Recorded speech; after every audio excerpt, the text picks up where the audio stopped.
obtain the figures. She's a health reporter, but trained and still practices as a locum GP. Morning to you, Faye. Good morning. Start with those numbers then. How off target are hospitals in the NHS? Well, as you know, 95% of patients in England should be seen, admitted, treated and discharged to A&Es in England within 4 hours. But these leaked provisional figures suggest that has now fallen to just 82% in England, the lowest figures ever recorded since they began 13 years ago. Good morning. Our first story today. Patients could be at risk of harm when buying medication on the internet. That's the warning from the Care Quality Commission. Well, Dr. Faye Kirkland, a GP and broadcaster, is going to be joining us on the sofa in a couple of minutes.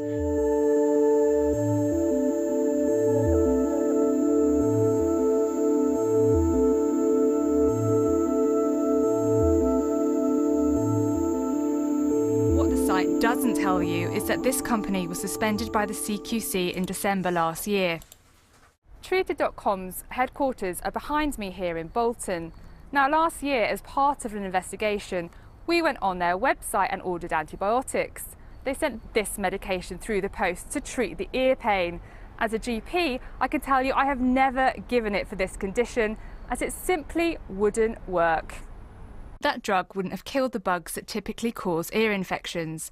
This finding worried the CQC, the watchdog for online prescribing services. The reports published today highlight concerns with both firms over safety, inappropriate prescriptions and the qualifications of clinicians. We've now inspected 11 of these providers.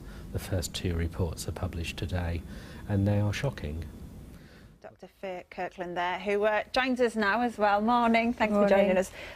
I mean, you can understand why people buy them online, as you showed there. It's really easy, and it can be easy to make mistakes and easy to be duped into getting something that is not right for you. Are there a lot of people doing this, do you think?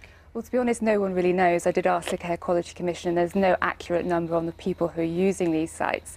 When they inspected one of the online sites, it was around 3,000 people who use one of the websites we just talked about in the last 12 months. Now, that actually was a lot of patients because there's only one doctor prescribing for that site. Talk us through the risks attached to separating out this process.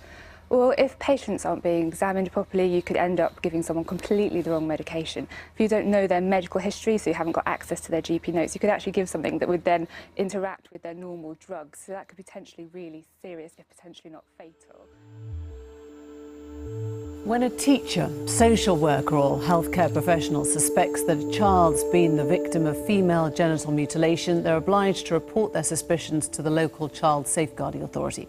But an investigation for Newsnight and Radio 4's The World at One has established that it can take months for children to be examined in cases where FGM is suspected, and families can face lengthy and traumatic waits to prove their innocence. In some cases, children have been taken into care before they've even been examined. Newsnight's also revealed questions about the capabilities and the credibility of one of the UK's best-known FGM specialists, Comfort Momo, when it comes to examining children for FGM. Dr. Faye Kirkland, a practicing GP and investigative reporter, has this for us. It's been called a hidden crime. FGM has been illegal in the UK for more than 30 years.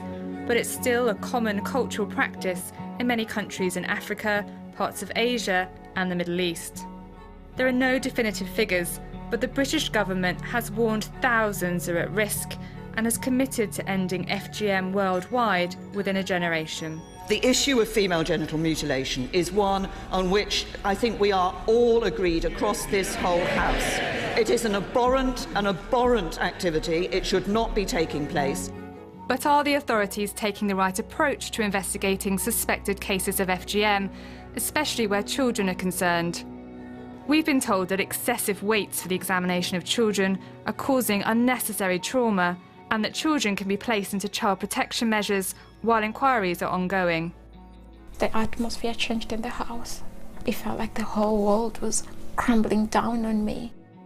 Newsnight has also heard concerns about the credibility of one of the country's leading FGM campaigners and healthcare professionals.